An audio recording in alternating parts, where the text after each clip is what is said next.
নমস্কার বন্ধুরা, সাহিত্য সংলাপে আপনাদের সকলকে স্বাগত। আমি সুদেষ্ণা চলে এসেছি আজকে আরও একটি নতুন গল্প নিয়ে। আজকের গল্প বিভূতিভূষণ বন্দ্যোপাধ্যায়ের লেখা মণি ডাক্তার।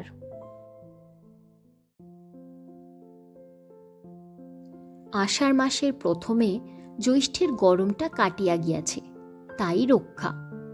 যে কষ্ট পাইয়াছিলাম গত মাসে, এই বাগান ঘেরা হাটতলায় কি একটু বাতাস আছে? কিচ্ছু করিতে পারিলাম না এখানেও। আছি তো আজ 1.5 বছর। শুধু এখানে কেন, বয়স তো প্রায় 32-33 ছাড়াইতে চলিয়াছে। এখনো পর্যন্ত কি করিলাম জীবনে? কত জায়গায় ঘুরিলাম, কোথাও না হইল পসার, না জমিল প্র্যাকটিস।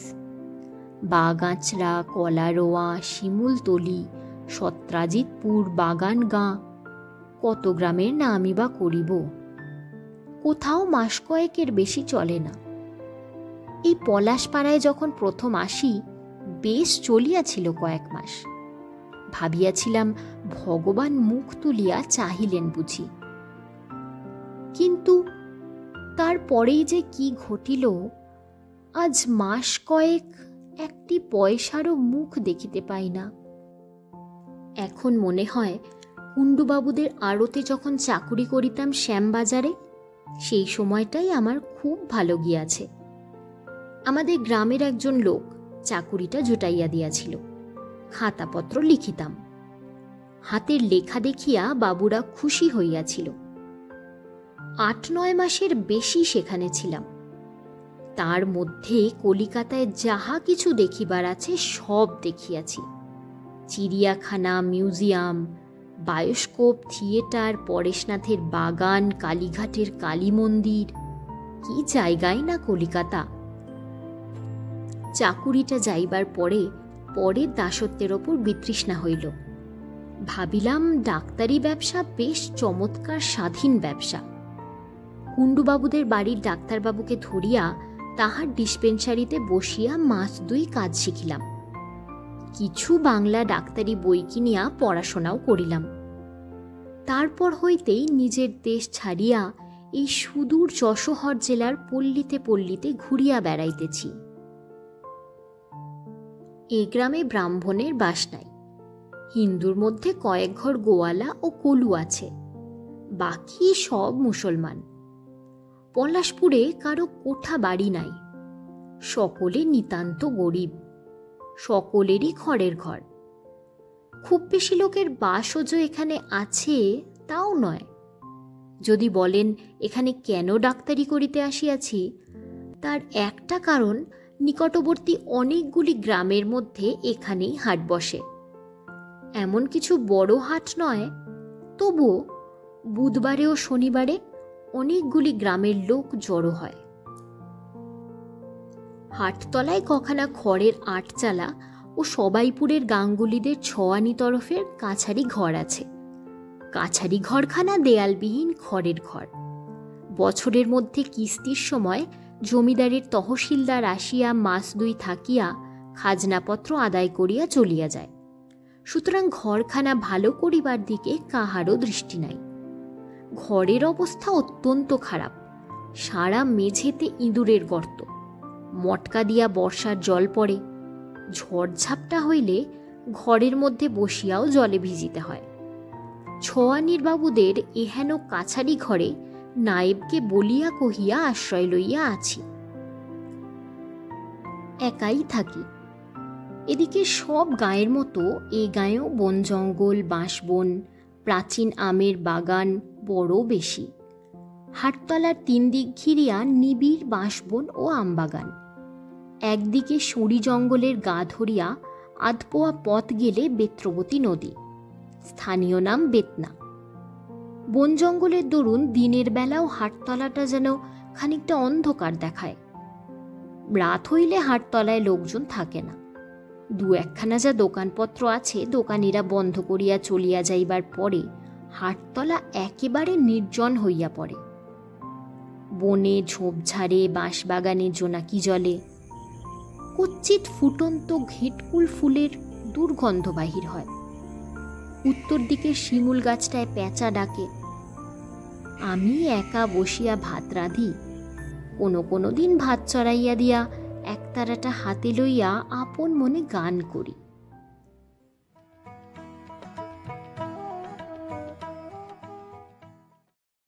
আজ ৬-৭ মাস একটা পয়সা আয় নাই।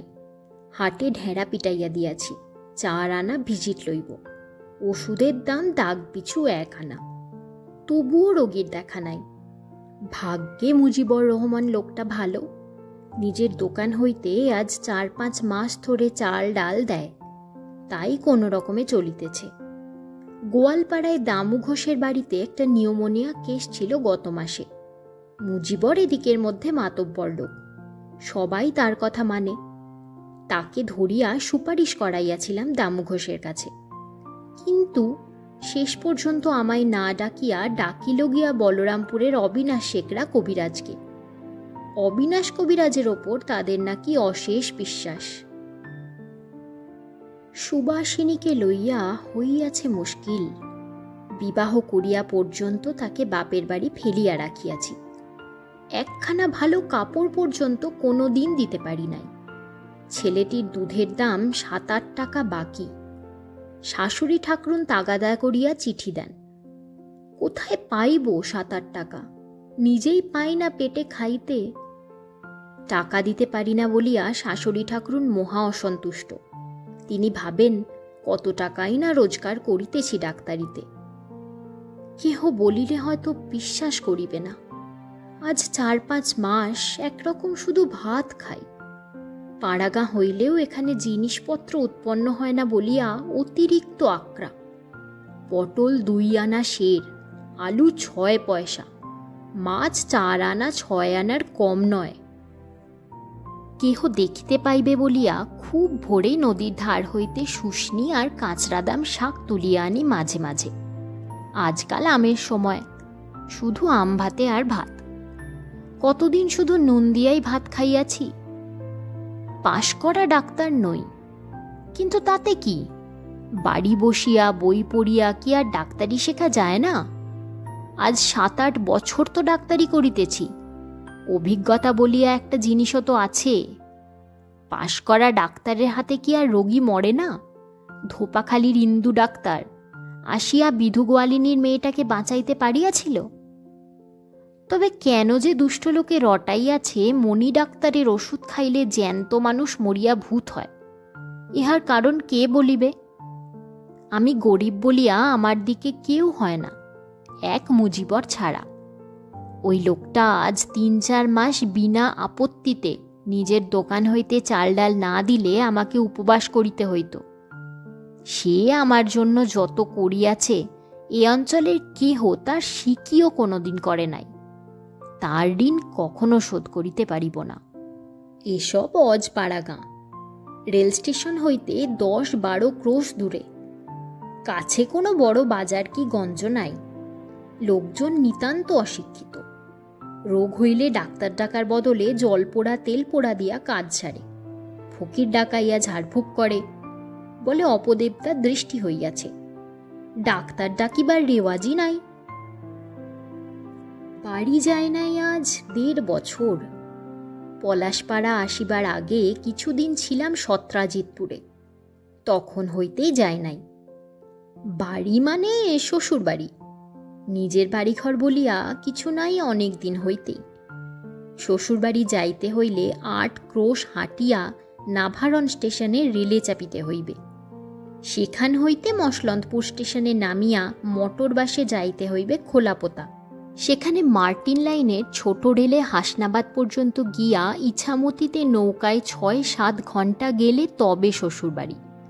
সব শুদ্ধ 3-4 টাকা খরচ পড়ে। যখনই হাতে টাকা আসিয়াছে তখনই মানি অর্ডার করিয়া সুবাসিনীর নামে পাঠাইয়া দিয়াছি। 3-4 টাকার মুখ একসঙ্গে কমই দেখিয়াছি আজ 2 বছরের মধ্যে। টাকা না পাঠাইলে শাশুড়ি ঠাকুরনের আর আমার বিধবা শালীর গঞ্জনার চোটে বেচারিকে অতিষ্ঠ হইয়া উঠিতে হয়। তাই এবার যখন আসি খাওয়া দাওয়া সারিয়া নৌকাতে চড়িব, সুবাসিনী কোণের ঘরে ডাকিয়া বলিল, শোনো, এবার আমায় এখানে বেশি দিন ফেলে রেখো না। তুমি যেখানেই থাকো, আমায় নিয়ে যেও শিগগির। সেই সব পাড়া গাঁয়ে কি আর থাকতে পারবে? এই বা এমন কি শহর? তাছাড়া তুমি যেখানে থাকবে সেইখানেই আমার শহর। এখানে দিদির বাক্যির জ্বালায় এক এক সময় মনে হয় গলায় দড়ি দিই, কি গাঙে ডুবে মরি। সবই বুঝি সুবি, আমার যদি একটুকু সংস্থান হয় কোথাও, তবে তোমাকে ঠিক সেখানে নিয়ে যাব। আমি কি তোমাকে আর কোথাও ফেলে মনের সুখে থাকি ভাবো? তবে কি করি বলো? দরজার বাহিরে পা দিয়াছি, শাশুড়ি ঠাকুরুন ওঁত পাতিয়াছিলেন। বলিলেন, তুমি বাপু অমনি নিউদ্দেশ হয়ে থেকো না গিয়ে। আমার এই অবস্থা, সংসারে এক পাল কুপুষি, কোথা থেকে কি করি বলো তো? এক কাঁড়ি দুধের দেনা গোয়ালার কাছে, ছেঁড়া কাপড় পরে পরে দিন কাটায়। মা হয়ে চোখের সামনে দেখতে পারিনে বলে একজোড়া কাপড় কিনে এনে দিয়েছিলেন, তার দাম এখনো বাকি। তোমার তো বাপু এখান থেকে চলে গেলে আর চুলে টিকি দেখা যায় না। কি যে আমি করি এমন পুরুষ মানুষ বাপের জন্মে, ইত্যাদি ইত্যাদি। সেই অবস্থায় আসিয়া আজ 1.5 বৎসর শ্বশুরবাড়ি মুখ হই নাই। অবশ্য এর মধ্যে মাঝে মাঝে হাতে যখন যা আসিয়াছে সুবাসিনীর নামে পাঠাইয়া দিয়াছি, কিন্তু সব শুদ্ধ ধরিলে খরচের তুলনায় তার পরিমাণ খুব বেশি তো নয়। কিন্তু আমি কি করিব? চুরি ডাকাতি তো আর করিতে পারি না। সত্যই সুবাসিনীকে বিবাহ করিয়া পর্যন্ত বেশি দিন তাহার সঙ্গে একত্র থাকিবার সুযোগ আমার হয় নাই।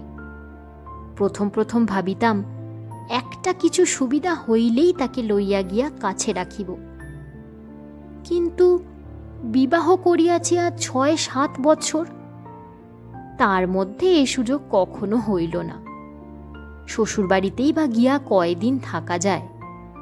একে তো মেয়ে এতকাল ধরিয়া রহিয়াছে, তাহার ওপর জামাই গিয়া 2 দিনের বেশি 10 দিন থাকিলেই শাশুড়ি ঠাকুরুন স্পষ্ট বিরক্ত হইয়া ওঠেন, বেশ বুঝতে পারি। কাজেই বুদ্ধিবানের মতন আগেই সরিয়া পড়ি, নিজের মান নিজের কাছে। একদিন শুনিলাম পানখোলার পাঠশালায় একজন মাস্টারের পোস্ট খালি আছে। মুজিবর রহমানের দোকানে সকালে বিকালে বসিয়া 2-1টা সুখ দুঃখের কথা বলি। সে আমায় পরামর্শ দিল মাস্টারির জন্য চেষ্টা দেখিতে। বাড়ি আসিয়া কথাটা ভাবিলাম। 7-8 বছর ডাক্তারি করিয়া তো দেখা গেল পেটের ভাত জুটানো দায়। তবুও একটা বাঁধা চাকুরি করিলে মাস গেলে যত কমই হোক কিছু হাতে আসিবে। খবর লইয়া জানিলাম মকরন্দপুরে শ্রীনাথ দাস ওই পাঠশালার সেক্রেটারি। পরদিন সকালে রওনা হইলাম মকরন্দপুরে।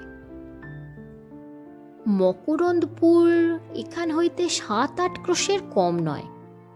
সকালে স্নান সারিয়া গালে 2টি চাল দিয়া জল খাইয়া বাহির হইলাম। মকরন্দপুর কোন দিকে আমার ঠিক মতো জানা ছিল না। পলাশপুর ছাড়াইয়া অম্বিকাপুরের কলুবাড়ির কাছে যাইতে কলুরা বলিয়া দিল, ঝিটকি পোতার খেয়া পার হইয়া নখফুলের মধ্য দিয়া গেলে 1.5 ক্রোশ রাস্তা কম হইতে পারে। সকাল 8টার মধ্যে খেয়া পার হইলাম। একটি ছোট ছেলে আমার সঙ্গে এক নৌকায় পার হইল। মাঠের মধ্যে কিছু দূর গিয়া সে একটা বটগাছের তলা দেখাইয়া বলিয়া দিল, ওই গাছতলা দিয়ে চলে যান বাবু, বাঁ দিকে নখফুলের রাস্তা। রোদ বেশ চড়িয়াছে। ছোট একটা খাল হাঁটিয়া পার হইয়া বড় একটা আমবাগানের ভেতর গিয়া পড়িলাম। এসব অঞ্চলের আমবাগান মানে গভীর জঙ্গল। তার মধ্যে অতি কষ্টে পথ খুঁজিয়া লইয়া বাগানটা পার হইয়া যাইতেই একটা কোঠা বাড়ি দেখা গেল। ক্রমে অনেকগুলি দালান কোঠা পথের দ্বারে দেখা যাইতে লাগিল। অধিকাংশই পুরাতন। প্রাচীন কার্নিশের দেয়ালে বট অশ্বত্থের চারা গজাইয়াছে। গ্রামখানা ছাড়াইয়া মাঠের মধ্যে একটা বট গাছের ছায়ায় কিছুক্ষণ বসিয়া রহিলাম। পিপাসা পাইয়াছে। ভাবিলাম নখ ফুলে কাহারো বাড়ি জল ছাইয়া খাইলেই হইত। এদিকে শুধুই মাঠ, নিকটে আর কোনো গ্রামও তো নজরে পড়ে না। পুনরায় পথ হাঁটিতে লাগিলাম। পথে সবই চাষাদের গা পড়িতে লাগিল। ব্রাহ্মণ মানুষ, যেখানে সেখানে তো জল খাইতে পারি না। সুদরপুর, চাতরা, নলদি, মামুদপুর, তারপরেই পড়িল আর একটা মাঠ। বেলা তখন দুপুর ঘুরিয়া গিয়াছে। কিছু খাইতে পাইলে ভালোই হইত। পেট জ্বলিয়া উঠিল। আপাতত জল খাইলেও চলিত। ডিস্ট্রিক্ট বোর্ড কি ছাই এদিকে কোথাও একটা টিউবওয়েলও দেয় নাই কোনো গ্রামে? মাঠের মধ্যে কোথাও কি একটা পুকুরও নাই? মেটে রাস্তায় হাঁটিয়া যখন নদীর ধারে পৌঁছিলাম, তখন সন্ধ্যা হইয়া গিয়াছে। পৌঁছিয়া দেখি খেয়াঘাট কচুরিপানায় বুঝিয়া গিয়াছে। খেয়ার নৌকাখানি ডুবানো অবস্থায় এপারে বাঁধা, কোনো জনপ্রাণী নাই। কি বিপদ! এখন পার হওয়ার কি করি? নিকটে একটা চাষা গাঁ, সেখানে খোঁজ লইয়া জানিলাম কচুরিপানায় ঘাট বুঝিয়া যাওয়ায় সেখানকার খেয়া আজ মাসখানেক যাবৎ বন্ধ। আরও ক্রোশখানেক উজানে খালিশপুলের ঘাটে খেয়া পাওয়া যাইতেছে। এই অবস্থায় মাঠ ভাঙিয়া এক ক্রোশ নদীর ধারে ধারে খালিশপুর পর্যন্ত যাওয়া তো দেখিতেছি বড় কষ্ট। পুনরায় জিজ্ঞাসা করিয়া জানিলাম পোয়াটাক পথ গিয়া একটা বড় শিমুল গাছের নিচে নদী হাঁটিয়া পার হওয়া যায়। অন্ধকারে 1/2 মাইল হাঁটিয়া নদীর পাড়ে একটা শিমুল গাছ দেখা গেল বটে, কিন্তু জল সেখানে বিশেষ কম বলিয়া মনে হইল না। জলে তো নামিলাম। জল ক্রমে হাঁটুর উপর ছাড়াইয়া কোমরে উঠিল। কোমর হইতে বুক, বুক হইতে গলা। জামা কাপড় ভিজিয়া নেতা হইয়া গেল। তখনও জল উঠিতেছে। নাকে আসিয়া যখন ঠেকিল, তখন পায়ের বুড়ো আঙুলে ভর দিয়া ডিঙি মারিয়া চলিতেছি। অন্ধকার হইয়া গিয়াছে। ভয় হইল। একাই অন্ধকারে অজানা নদী পার হইতে কুমির না ধরে। বড় কুমির না আসুক, 2-1টা মেছো কুমিরেও তো গোঁতাটা আঁশটা দিতে পারে। কোনো রকমে ওপারে গিয়া উঠিলাম। কোনো দিকে লোকালয় নাই, একটা আলোও জ্বলে নাই অন্ধকারে। একটা জায়গায় মাঠের মধ্যে 2 দিকে রাস্তা গিয়াছে। মকরন্দপুরের রাস্তা কোন দিকে, ডাইনে না বাঁয়ে? কে বলিয়া দিবে? জনমানবের চিহ্ন নাই কোথাও। ভাগ্য আবার এমনই, ভাবিয়া চিন্তিয়া যে পথটি ধরিলাম সেইটেই কি ঠিক ভুল পথ? 1/2 ক্রোশ 3 পোয়া পথ হাঁটার পরে এক বাগদি বাড়িতে জিজ্ঞাসা করিয়া জানিলাম আমি 3 পোয়া পথ উল্টো দিকে আসিয়া পড়িয়াছি। তখন আবার ফিরিয়া গিয়া সেই পথের মোড়ে আসিলাম। সেখান হইতে ডাইনের পথ ধরিলাম। এইবারে পথে বিষম জঙ্গল, বড় বড় আমবাগান, বাঁশবন আর ভয়ানক আগাছার জঙ্গল। আমি জানিতাম এখানে খুব বাঘের ভয়। দিনে মানে গরু বাছুর বাঘে লইয়া যাই। একবার আমি একটা রোগীর চিকিৎসা করি, তার কাঁধে গো বাঘায় থাবা মারিয়াছিল। ভীষণ অন্ধকার রাস্তা, হাঁটা বেজায় কষ্ট। পাকা আম পড়িয়া পথ ছাইয়া আছে। এসব অঞ্চলে এত আম যে আমের দর নাই। তলায় পড়া আম কেউ একটা কুড়োয় না। অন্ধকারে আমের ওপর পা দিয়া পা পিছলাইয়া যাইতে লাগিল। আম তো ভালো, সাপের ঘাড়ে পা দিলেই আমার ডাক্তার লীলা অচিরাত সাঙ্গ করিতে হইবে, তাই ভাবিতেছি। অতি কষ্টে মকরন্দপুর পৌঁছিলাম রাত 9টার সময়। সেক্রেটারি শ্রীনাথ দাসের বাড়িতে রাত্রে আশ্রয় লইলাম, কিন্তু চাকুরি মিলিল না, যাতায়াতি সার। পরদিন সকালে শ্রীনাথ দাস বলিল, এ মাসে নয়, আশ্বিন মাস থেকে ভাবছি লোক নেব। স্কুলের অবস্থা ভালো নয়। ডিস্ট্রিক্ট বোর্ডের সাহায্য আসে মাসে 10 টাকা চার আনা, সেইটি ভরসা। ছাত্রদত্ত বেতন মাসে ওঠে মোট 1300। দুজন মাস্টার কি করে রাখি? তা আপনি আশ্বিন মাসের দিকে একবার খোঁজ করবেন। গেল মিটিয়া। আশ্বিন মাস পর্যন্ত খাই কি যে পানখোলা ইউপি পাঠশালার দ্বিতীয় পণ্ডিতের পদের জন্য বসিয়া থাকিব? বেতন শুনিলাম 5 টাকা, হেড পণ্ডিত পান 9 টাকা। সারা দিন হাঁটিয়া আবার ফিরিলাম পলাশপুরে। সন্ধ্যা হইয়া গেল ফিরিতে। শরীর অত্যন্ত ক্লান্ত, পা টনটন করিতেছে। মুজিবর জিজ্ঞাসা করিল, কি হলো ডাক্তারবাবু? তাহাকে সব বলিলাম। তারপর নিজের অন্ধকার খড়ের ঘরে ঢুকিয়া ভাঙা লণ্ঠনটা জ্বালিলাম। নদীর ঘাট হইতে হাত মুখ ধুইয়া আসিয়া মাদুরটা বিছাইয়া শুইয়া পড়িলাম। ক্ষুধা খুবই পাইয়াছিল, কিন্তু উঠিয়া রাঁধিবার উৎসাহ মোটেই ছিল না। গোটা কত কাম খাইয়া রাত্রি কাটিল। অন্ধকারে শুইয়া শুইয়া কত কথাই ভাবি। একা একা কাটাইতে হয়, কথা বলিবার মানুষ পাই না, এই হইয়াছে সবচেয়ে কষ্ট। ইচ্ছা হয় স্ত্রীকে কাছে আনিয়া রাখিতে। কতকাল তাহাকে দেখি নাই, তাহার একটু সেবা পাইতে সাধ হয়। এই সারাদিন খাটিয়া খুটিয়া আসিলাম, ইচ্ছা হয় কাছে বসিয়া একটু গল্প করুক, দুঃখ কষ্টের মধ্যেও সুখে থাকিব। কিন্তু আনি কোথা হইতে, খাওয়াই কি? হাটতলায় কি ভীষণ অন্ধকার, মাত্র 2খানি দোকান, তাও দোকানিরা বন্ধ করিয়া চলিয়া গিয়াছে। চারিদিকে বড় বড় গাছপালার অন্ধকারে জোনাকি জ্বলিতেছে। বিলাতি আমড়া গাছটায় বাদুড়ে ডানা ঝটপট করিতেছে। গভীর রাত্রি হইয়াছে, কিন্তু গরমে ঘুম আসে না চোখে। কি বিশ্রী গুমোট! সারা রাত্রি ডুবডাব শব্দে পাকা আম পড়িতেছে চারিদিকের আমবাগানে।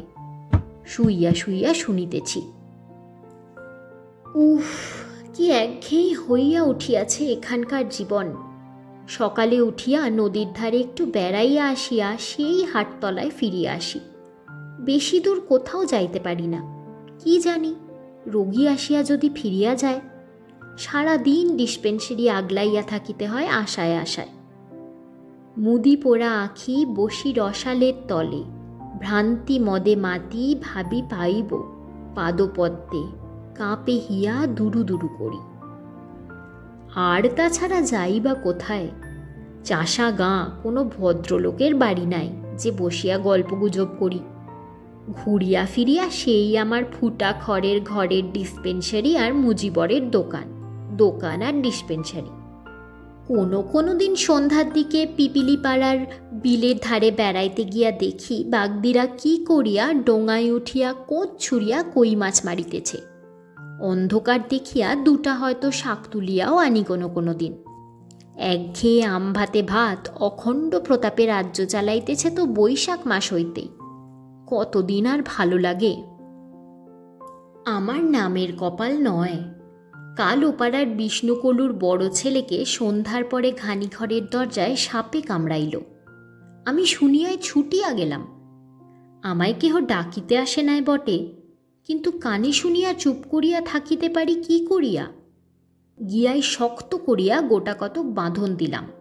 10টো স্থান চিরিয়া পটাশ পারম্যাঙ্গানেট টিপিয়া দিলাম। এমন সময়ে পাড়ার লোকে ওঝা ডাকিয়া আনিল। ওঝা আসিয়াই আমার বাঁধন খুলিয়া ফেলিতে হুকুম দিল। আমার নিষেধ গৃহ গ্রাহ্যই করিল না। বাঁধন খুলিয়া ঝাড়ফুঁক করিতে করিতে রোগী সারিয়া উঠিল। ঝাড়ফুঁক সব বাজে, আমার বাঁধনে আর পটাশ পারম্যাঙ্গানেটেই কাজ হইয়াছিল। নাম হইল সেই ওঝার। যাক, সেজন্য আমি দুঃখিত নই। একজনের জীবন বাঁচিয়া গেল, এই আমার যথেষ্ট পুরস্কার। না খাওয়ার কষ্টও সহ্য করিতে পারি। একঘেয়ে জীবনের কষ্টে একেবারে মারা যাইতে বসিয়াছি। তবুও বসিয়া বসিয়া দিবা স্বপ্নে কাটাইয়া মনের কষ্ট মন হইতে তাড়াই। টাকা পয়সা হাতে হইলে কি করিব বসিয়া তাহাও ভাবি।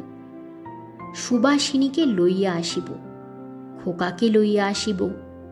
নদীর ধারে মুজিবর জমি দিতে চাহিয়াছে, সেখানে দুখানা খড়ের ঘর তুলিব আপাতত। বাড়ির চারিধারে ছোট একখানা ফুল বাগান করিব। সন্ধ্যাবেলা আধ ফুটন্ত বেলকুড়ি এই গ্রীষ্মের সন্ধ্যায় রেকাবি করিয়া তুলিয়া আনিয়া কিছু ঘরে কিছু সুবাসিনীর খোঁপায় পড়াইয়া দিব। এখানকার তহসিলদারকে বলিয়া কিছু ধানের জমি লইয়া চাষবাসও করিব। ঘরে ধান হইলে সচ্ছলতা আপনিই দেখা দিবে। ভাদ্র মাসে একদিন ডিসপেন্সারি ঘরে বসিয়া আছি, দেখি যে একটি মেয়ে হাটতলায় বনের মধ্যে জামতলায় কি খুঁজিয়া বেড়াইতেছে। আমায় দেখিয়া আমার দিকে চাহিয়া রহিল। বলিলাম, কি খুঁজছ ওখানে খুকি? মেয়েটি লাজুক স্বরে বলিল, ঘেটকোলের ডগা। কি হবে ঘেটকোলের ডগায়? ঘেটকোলের ডগা তো খায়। কথাটা জানিতাম না। ঘেটকোলের ডগা যদি খাওয়া যায় তবে তো আমার তরকারি কিনিবার সমস্যা ঘুচিয়া যায়। হাটতলার চারিদিকের বন জঙ্গলেই দেখিতেছি বহু ঘেটকোল আছে, কিন্তু গাছটি চিনিতাম না। নাম শুনিয়া আসিয়াছি বটে। বলিলাম, কই কিরকম গাছ দেখি? মেয়েটি বলিল, এই দেখুন, কচু শাকের মতো দেখতে, কিন্তু একটা পাতা 3টে ভাঁজ করা। কি করে খায়? যেমন ইচ্ছে, ছিঁচকি করে খায়, চচ্চড়ি করেও খায়। খাবেন? দেব তুলে?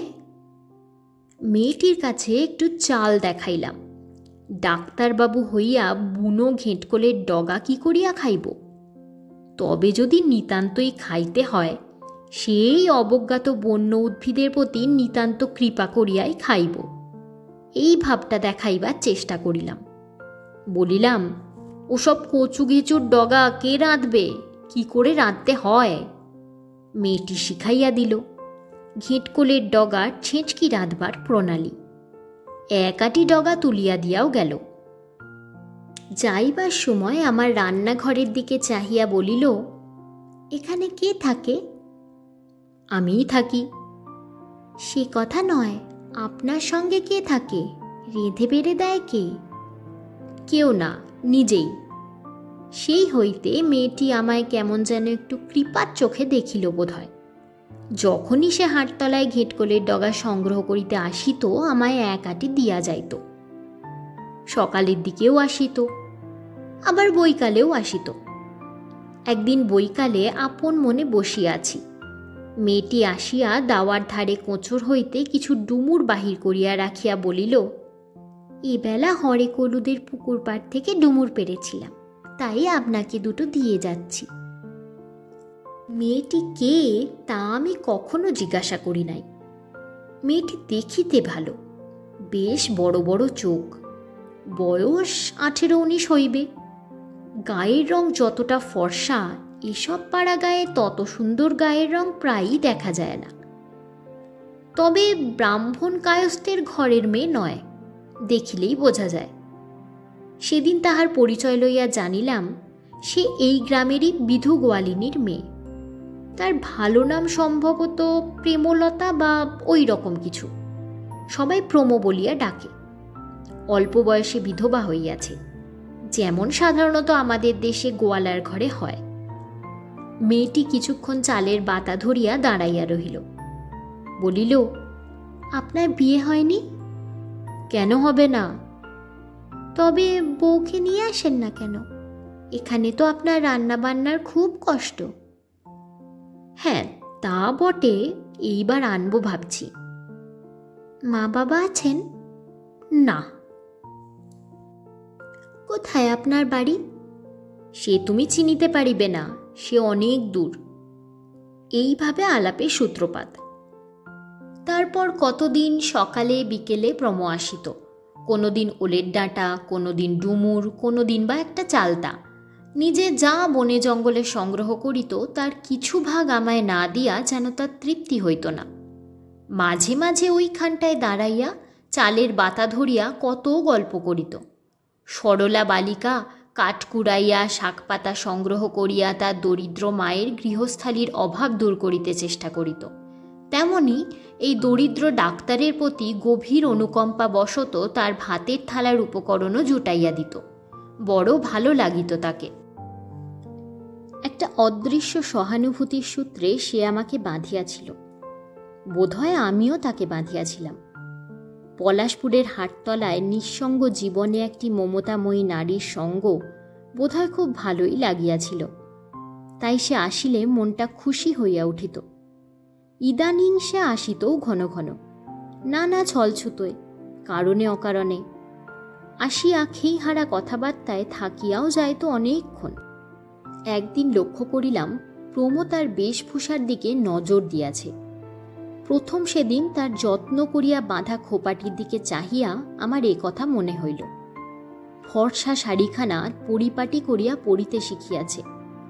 মুখের হাসির মধ্যে একদিন সলজ্জ সংকোচের ভাব দেখিলাম। যে ধরনের হাসি তার মুখে নতুন। আর কতভাবেই সেবা করিতে সে চেষ্টা যে করিত, শাক তুলিয়া তরকারি কুটিয়া দিয়া। আগে আগে আসিয়া চালের বাতা ধরিয়া দাঁড়াইয়া থাকিত। ইদানিং দাওয়ার কোণে ওইখানটায় বসিত। তার মুখের ভাব দিন দিন যেন আরও সুষ্ঠী হইয়া উঠিতেছিল। পলাশপুরে তো কত লোক আছে, হাটতলায় তো কত লোক যাতায়াত করে। এই দরিদ্র ডাক্তারের নিঃসঙ্গ জীবনের প্রতি কেহই তো অমন দরদ দেখায় নাই। তাই বলি, পুরুষ মানুষের মেয়ে মানুষের মতো বন্ধু কোথায়? গত ফাল্গুন মাসে উপরি উপরি কয়েকদিন সে আসিল না। মনটা উদ্বিগ্ন হইয়া উঠিল। এমন তো কখনো হয় না। 2-3 দিন পরে কানে গেল বিধু গোয়ালিনীর মেয়ের টাইফয়েড হইয়াছে। কেহ ডাকিতে না আসিলেও দেখিতে গেলাম। দেখিয়া শুনিয়া বুঝিলাম এ বয়সে টাইফয়েড শিবের অসাধ্য রোগ। প্রাণপণে চিকিৎসা করিতে লাগিলাম। উহারা 7 দিন পরে আমার ওপরে আস্থা হারাইয়া ডাকিল ইন্দু ডাক্তারকে। আমাকে রোগশয্যার পাশে দেখিয়া প্রমোর মুখ আনন্দে উজ্জ্বল হইয়া উঠিয়াছিল প্রথম দিন। শুনিলাম ইন্দু ডাক্তার যেদিন দেখিতে আসিয়াছিল সেদিন সে ইন্দু ডাক্তারের ঔষধ খাইতে চায় নাই। মরণের 6-7 দিন পূর্ব হইতে সে অজ্ঞান অবস্থায় ছিল। আজ কয়েক মাস হইল আমি আবার যে একা সেই একা। কে আর আমার জন্য শাক ডুমুর ঘিটকলের ডগা তুলিয়া দিবে? এখন আবার সেই আম ভাতে ভাত। বর্ষা নামিয়া গিয়াছে। রাস্তাঘাটে বেজায় কাদা। মশার উৎপাত বাড়িয়াছে। হাটতলার চারিপাশের বাগানের বড় বড় গাছের মাথায় সারাদিন ধরিয়া মেঘ জমিতেছে। ঝুপঝুপ বৃষ্টি পড়িয়া আকাশ একটুখানি ফর্সা হইতেছে। আবার মেঘ উড়িয়া আসিতেছে, আবার বৃষ্টি। জলে ভিজিয়া গাছের গুড়িগুলির রং আবলুসের মতন কালো দেখাইতেছে। চুপ করিয়া বসিয়া থাকি। মনে হয় কারাগারে আবদ্ধ হইয়া আছি। যখন নিতান্ত অসহ্য হয় মুজিবরের দোকানে গিয়া বসি। নিচু চালাঘরের দোকান। রেড়ির তেল, কেরোসিন তেল, জিরে মরিচ, খড়িমাটি, কড়া তামাক, আলকাতরা, পচা সর্ষের তেল সবে মিলিয়া কেমন একটা গন্ধ ঘরটায়। গন্ধটায় মন হু হু করে। মনে হয় এ কোথায় পাড়াগাঁয়ে পড়িয়া আছি? কবে বেড়াজালের নাগপাশ হইতে মুক্তি পাইব? আদৌ মুক্তি পাইব কি না তাই বা কে জানে। জীবনটা যেন কেমন ধারা হইয়া গেল।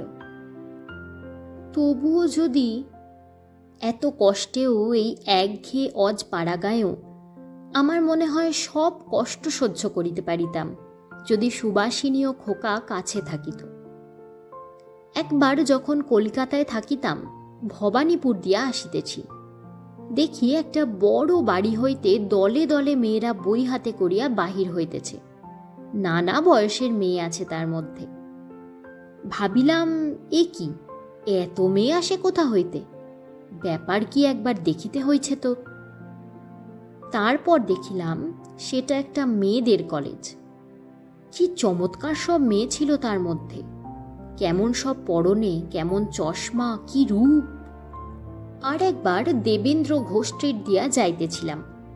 একটি বড় লোকের বাড়ির দোতলায় কোনো এক মেয়ে গান গাহিতেছিল। দাঁড়াইয়া দাঁড়াইয়া শুনিলাম। অমন সুন্দর গান তারপর আর কখনো শুনি নাই। কোথায় বা শুনিব? গানের কয়েকটি লাইন এখনো মনে আছে। প্রিয় তুমি আসো নাই আজ ভোরে, মধুমালতীর নয়নে শিশির দোলে। সেসব গান আমাদের মতো মাটির মানুষদের জন্য নয়। সারাদিন ঝমঝম বৃষ্টির পরে সন্ধ্যার সময়টা একটু বাদল থামিয়াছে। গাছপালার অন্ধকারের সঙ্গে আকাশের অন্ধকার মিলিয়া হাটতলা যেমন নির্জন তেমনি অন্ধকার। ডোবার জলে মনের আনন্দে ব্যাঙ ডাকিতেছে। প্রমো যেখানে ঘেঁটকলের ডগা তুলিয়া বেড়াইত, সেই সব বনে ঝিঝি পোকার দল একঘেয়ে ডাক জুড়িয়া দিয়াছে। জাম গাছের উঁচু ডালটা হইতে দমকা হাওয়ায় ঝরঝর করিয়া পাকা আম বনের মধ্যে অন্ধকার জল ভেজা শেওড়া বনের মাথায় পড়িতেছে। নির্জন সন্ধ্যায় একা বসিয়া ভাবি,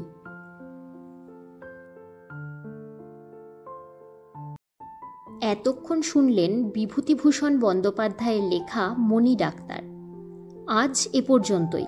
পরের সপ্তাহে আবার চলে আসবো আর একটি নতুন গল্প নিয়ে। আশা করি আমার গল্প পাঠ আপনাদের ভালো লাগছে। আরও এরকম নতুন নতুন গল্প শুনতে প্লিজ আমার চ্যানেলটিকে লাইক, শেয়ার ও সাবস্ক্রাইব করুন। আর পাশের বেল আইকনটিতে ক্লিক করে দিন, যাতে আমি যখনই কোনো নতুন গল্প নিয়ে আসব তার নোটিফিকেশনটি পৌঁছে যায় আপনার কাছে। অবশ্যই কমেন্ট করে আপনাদের মতামত জানাবেন।